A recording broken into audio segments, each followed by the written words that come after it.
जादुई अंगूर। एक गांव में कृष्णा नाम का बहुत ईमानदार और परिश्रमी लड़का अपनी बूढ़ी माँ के साथ रहता था। कृष्णा की माँ अक्सर बीमार रहती थी। कृष्णा सुबह सुबह अपनी कुल्हाड़ी और पानी का लोटा लेकर जंगल में चला जाता और शाम तक जंगल में लकड़ियाँ काटता और फिर उन्हें बेचकर जो पैसे मिलते थे उसी से उसके घर का चूल्हा जलता था। अरे इन लकड़ियों के बस 150 रुपए ही मिलेंगे। सिर्फ 150 रुपए तो बहुत कम है चाचा। मैं पूरे दिन लकड़ी काटता हूँ, तब जाकर इतनी लकड़ियाँ ला पाता हूँ। हाँ, ये बोलो कि मैं तुमसे लकड़ियाँ खरीद रहा हूँ। दूसरे गांव के व्यापारी तो ऐसी लकड़ी लेते भी नहीं है। अशोक कृष्णा का पड़ोसी था जो लकड़ियों का व्यापार करता था। वो कृष्णा के भोलेपन का फायदा उठाता था और उसे लकड़ियों के बहुत ही कम पैसे देता था। एक दिन हर रोज की तरह कृष्णा जंगल में लकड़ियां काट रहा था। बहुत गर्मी होने के कारण और लगातार लकड़ी काटते काटते कृष्णा को बहुत प्यास लग जाती है। आज कितनी गर्मी है। इस तपती गर्मी में तो बार बार गला सूख रहा है। कृष्णा अपना लोटा उठाता है। लोटे में पानी भी खत्म हो गया। अब क्या करूं? ऐसा करता हूँ, जंगल के उस पार नदी है, वहाँ से पानी भरकर लाता हूँ। चलते चलते कृष्णा को बहुत समय लग जाता है। ओहो, और कितनी दूर है ये नदी? कुछ समय और चलते चलते आखिरकार कृष्णा उस नदी पर पहुंच जाता है और अपने लोटे में पानी भरता है और वो अपनी प्यास बुझाता है और अपने लोटे में भी कुछ पानी रख लेता है और फिर जंगल की ओर चल पड़ता है। चलते चलते उसकी नजर एक हिरन के बच्चे पर पड़ती है जो एक पेड़ के नीचे अकेला सहमा हुआ बैठा था। अरे, ये हिरन का बच्चा तो बहुत छोटा लगता है अपनी माँ से बिछड़ गया है। कृष्णा हिरन के बच्चे के पास जाता है और उसे प्यार से सहलाता है। तुम यहाँ अकेले क्या कर रहे हो? अगर किसी बड़े जानवर ने तुम्हें यहाँ देख लिया तो मुसीबत हो सकती है। नन्हा हिरन का बच्चा बड़ी बड़ी आँखों से कृष्णा को देख रहा था। तुम्हें भूख लगी होगी, ये लो, थोड़ा पानी पी लो। कृष्णा उसे अपने लोटे में से पानी पिलाता है। हिरन का बच्चा पानी पीते ही खड़ा हो जाता है और वो वहाँ से भाग जाता है। वहीं कृष्णा को पेड़ पर चढ़ी एक बड़ी सी अंगूर की बेल दिखती है जिस पर बहुत से अंगूर लगे थे। अरे वाह, कितने सारे अंगूर लगे हैं। देखने में तो बहुत रसीले लग रहे हैं। कृष्णा एक अंगूर का गुच्छा तोड़ता है और एक अंगूर खाता है। तभी कृष्णा में एकदम से ताकत आ जाती है। अरे ये क्या? इसे खाते ही मेरी सारी थकान दूर हो गई। ये अंगूर तो बहुत ही ताकतवर है।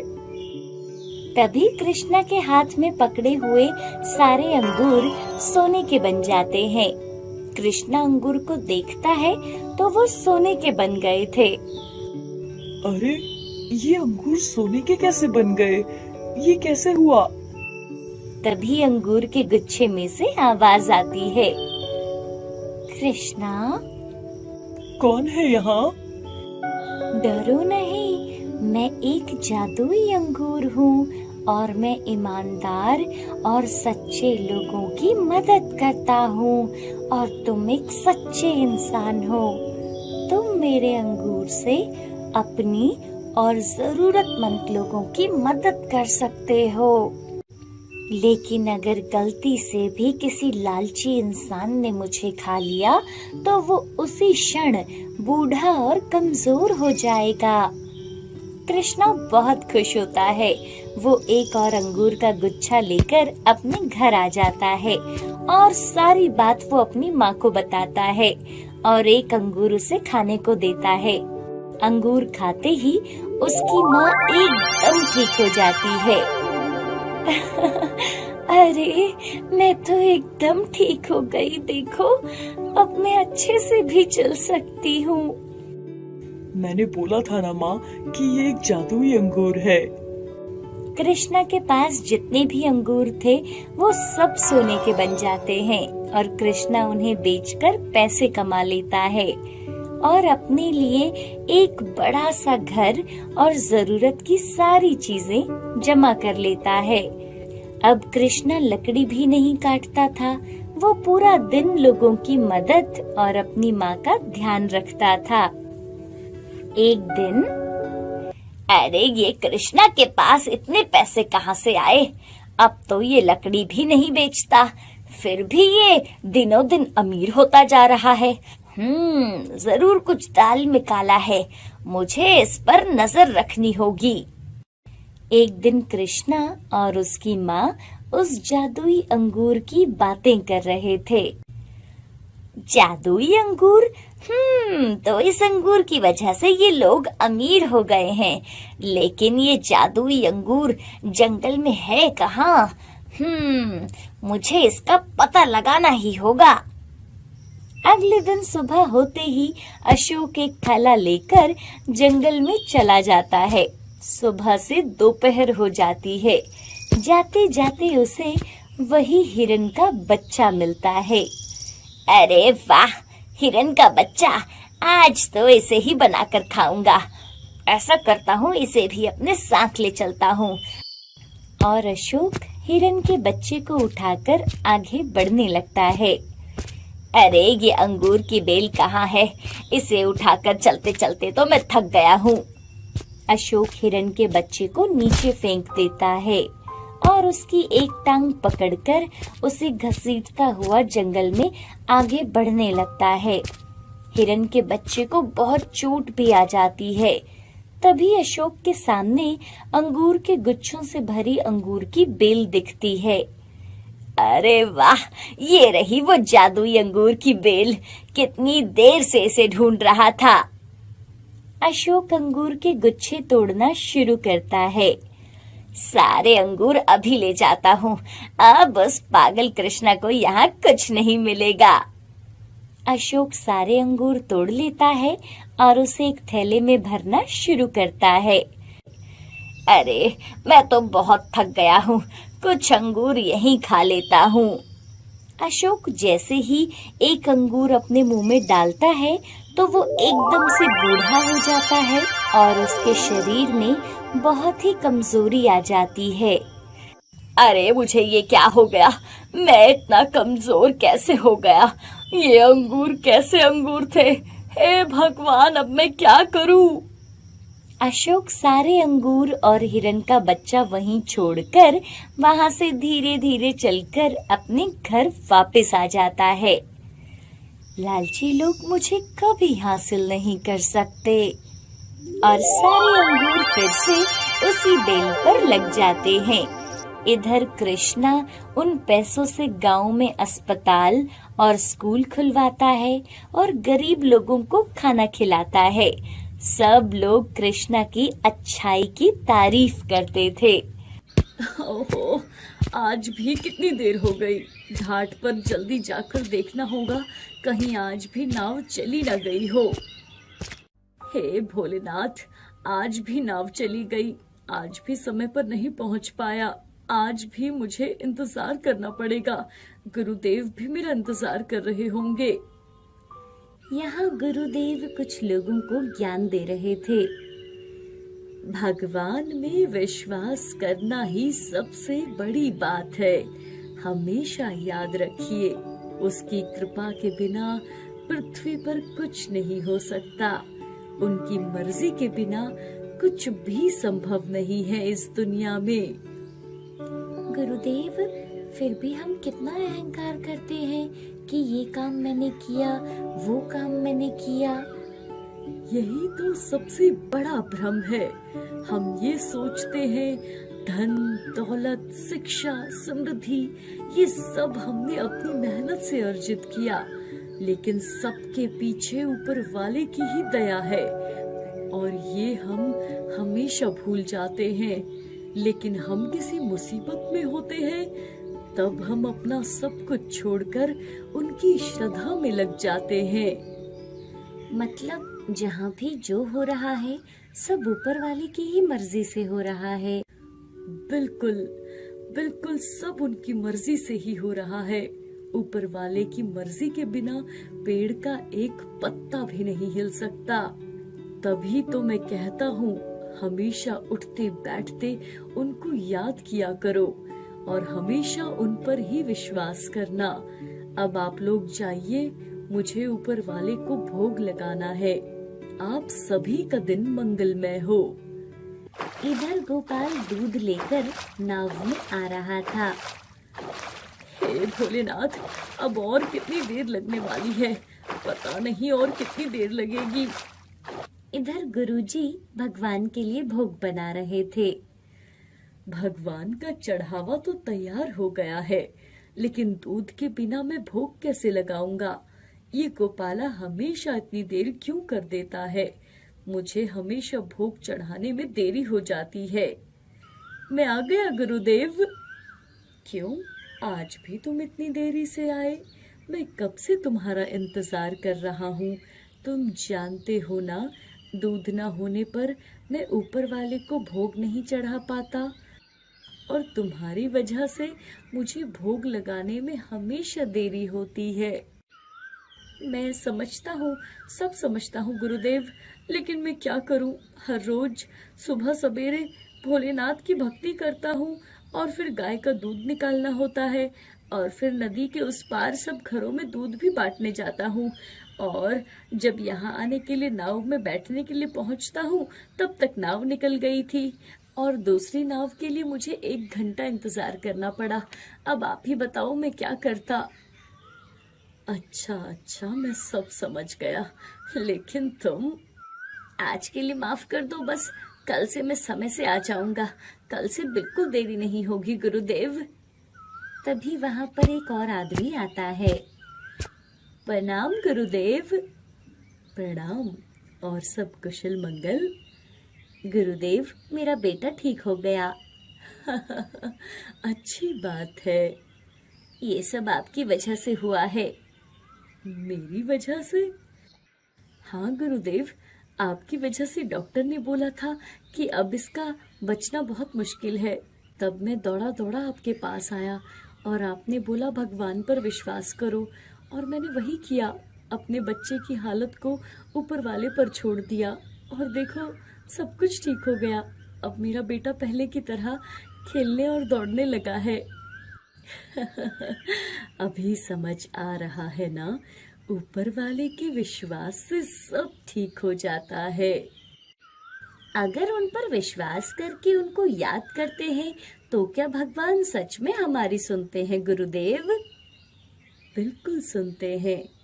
जानते हो, ऊपर वाले पर विश्वास करने से चाहे कितना भी अपाहिज व्यक्ति हो, पहाड़ पार कर लेता है। जिनको दिखाई नहीं देता हो वो घने जंगल पार कर सकते हैं। क्या सच में गुरुदेव? हाँ, बिल्कुल सच है। ऊपर वाले पे विश्वास करना ही सबसे बड़ी बात है। अगली सुबह गोपाला सुबह सुबह उठकर अपनी सारे काम करता है। हे भोलेनाथ, आज भी कितनी देर हो गई, लेकिन आज कैसे भी करके नाव पकड़नी ही होगी। और वो जल्दी जल्दी दूध को घाट पर लेकर पहुंचता है। अरे नहीं नहीं, ये क्या, मेरी नाव आज भी निकल गई। अरे नाव वाले भाई, ओ नाव वाले भाई, नाव को जरा यहाँ इस किनारे ले आओ, मुझे आज जल्दी गुरुदेव के पास जाना है। अब ये नाव पीछे नहीं आएगी, यहीं इंतजार करो, मैं इनको छोड़कर वापस आता हूँ, फिर तुम्हें ले जाऊंगा। और नाव वाला लोगों को वहाँ से लेकर चला जाता है। इधर गोपाला दूध लेकर घाट के किनारे पेड़ के नीचे बैठ जाता है। हे भोलेनाथ, आज गुरुदेव से वादा किया था कि आज से देरी नहीं होगी, लेकिन आज भी देरी हो गई। अब मैं क्या करूं? हे भोलेनाथ, गुरुदेव ने बोला था कि अगर ऊपर वाले पर विश्वास हो तो लंगड़ा भी पहाड़ चढ़ जाता है। और अंधा भी जंगल को पार कर लेता है। हे भोलेनाथ, आप मेरी भी मदद कीजिए। आज मैं भी आपको बुलाता हूँ। कुछ ऐसा चमत्कार कीजिए भोलेनाथ कि मैं नदी पर चलकर ही पार कर लूं। हे भोलेनाथ, मेरी मदद कीजिए। और गोपाला दूध लेकर नदी में जाता है। जैसे ही वो नदी में पैर रखता है, का पैर नदी के पानी में नहीं डूबता। हे भोलेनाथ, आज तुम मेरी परीक्षा ले रहे हो ना? ठीक है, मैं भी तैयार हूँ।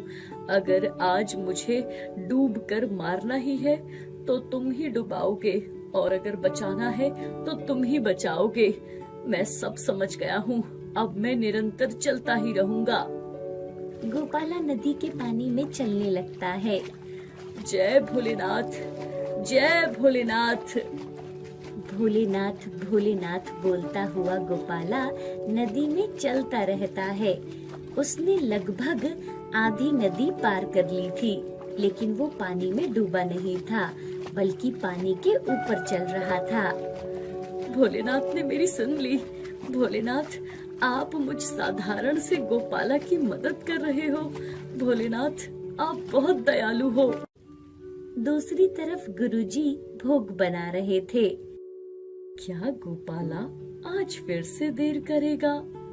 मैं आ गया गुरुदेव। दूध ले आए हो बेटे? वाह वाह वाह, आज ऊपर वाले को भोग लगाने में देरी नहीं होगी। अच्छा, आज तुम्हें समय से नाव मिल गई थी? नहीं गुरुदेव, आज भी जब मैं घाट पहुंचा तो नाव निकल गई थी। अगर नाव चली गई थी तो तुम यहाँ कैसे आए? पैदल चलकर गुरुदेव। पैदल चलकर? लेकिन यहाँ आने के लिए तो कोई दूसरा रास्ता नहीं है, तो तुम पैदल चलकर कैसे आए हो? नहीं नहीं, मैं कोई रास्ते के ऊपर चलकर नहीं आया हूँ, मैं तो पानी के ऊपर चलकर आया हूँ गुरुदेव। पानी के ऊपर चलते हुए? गुरुदेव, आपकी बात को मानते हुए, भोलेनाथ पर विश्वास करते हुए मैं पानी में चलते हुए आया हूँ। गुरुदेव हैरान हो जाते हैं और सोच में पड़ जाते हैं। ये क्या बोल रहा है? पानी के ऊपर चलते हुए आ गया? गुरुजी, मुझे कुछ कहना है। मैं चाहता हूँ आप मेरे घर आएं और वहाँ आकर पूजा करें। आपके शुभ पावन चरण मेरे घर में पड़ेंगे तो हम धन्य हो जाएंगे। बोलिए ना गुरुजी, आप आएंगे ना मेरे घर? हाँ हाँ, क्यों नहीं। कल 9 बजे का समय बहुत शुभ है। तुम कल आना और मुझे अपने साथ ले चलना। ठीक है गुरुदेव, ठीक है, मैं वक्त पर आकर आपको ले चलूंगा। तो मैं अब चलता हूँ, आशीर्वाद दीजिए गुरुदेव। ये कैसे संभव है? ऊपर वाले के विश्वास से ही नदी के ऊपर चलता हुआ वो यहाँ आ गया। कहीं ये मुझसे झूठ तो नहीं बोल रहा था? अगले दिन मैं आ गया गुरुदेव। ओ, आ गए तुम? मैं तैयार हूँ। तो फिर आइए। गोपाला और गुरुदेव गोपाला के घर की ओर चल पड़ते हैं। जैसे ही वो लोग नदी के घाट पहुंचते हैं तो नाव निकल जाती है। अरे ये क्या, नाव चली गई। एक बूढ़ा आदमी वहां बैठा था। अरे, अब तो तुम नहीं जा सकते, नदी का पानी बढ़ रहा है, तो अब वापस भी वो नहीं आएगा। ओहो, अब तो तुम्हारी सारी तैयारी व्यर्थ हो गई। क्यों व्यर्थ होगी गुरुदेव? हम लोग पैदल चलकर नदी पार कर लेंगे। क्या क्या कहा? पैदल ही नदी पार कर लेंगे? पर ये कैसे संभव है? कैसे संभव नहीं है गुरुदेव? उस दिन आपने ही तो कहा था, ऊपर वाले पर विश्वास रखेंगे तो सब कुछ संभव है। कल मैंने भी तो भोलेनाथ पर विश्वास करके नदी पार कर ली थी। आज भी कर लेंगे, देख लेना गुरुदेव। गोपाला नदी में पैर रखता है और आगे चलने लगता है। उसके पैर पानी के ऊपर ऊपर चल रहे थे। ये सब गुरुदेव खड़े होकर देख रहे थे। आइए गुरुदेव, आइए। गुरुदेव नदी के पानी में पैर रखते हैं। ये क्या, गोपाला के पैर तो नदी के ऊपर चल रहे हैं और मेरे पानी में डूब रहे हैं। चलते चलते गुरुदेव पानी में डूबते जा रहे थे। सुनो गोपाला, मैं अब आगे नहीं जा सकता, मैं तो पानी में डूबता जा रहा हूँ। आज मुझे समझ आ गया, जो मैं लोगों को ज्ञान दे रहा था वो सब मैंने किताबों से पढ़ा था। ये आप क्या बोल रहे हैं गुरुदेव? हाँ बेटा, ये जो मैं इतने समय से बोलता आया हूँ, पर मैं उस पर खुद विश्वास नहीं कर पाया। विश्वास की कमी के कारण आज मैं पानी के ऊपर नहीं चल पा रहा हूँ, मैं डूबता जा रहा हूँ।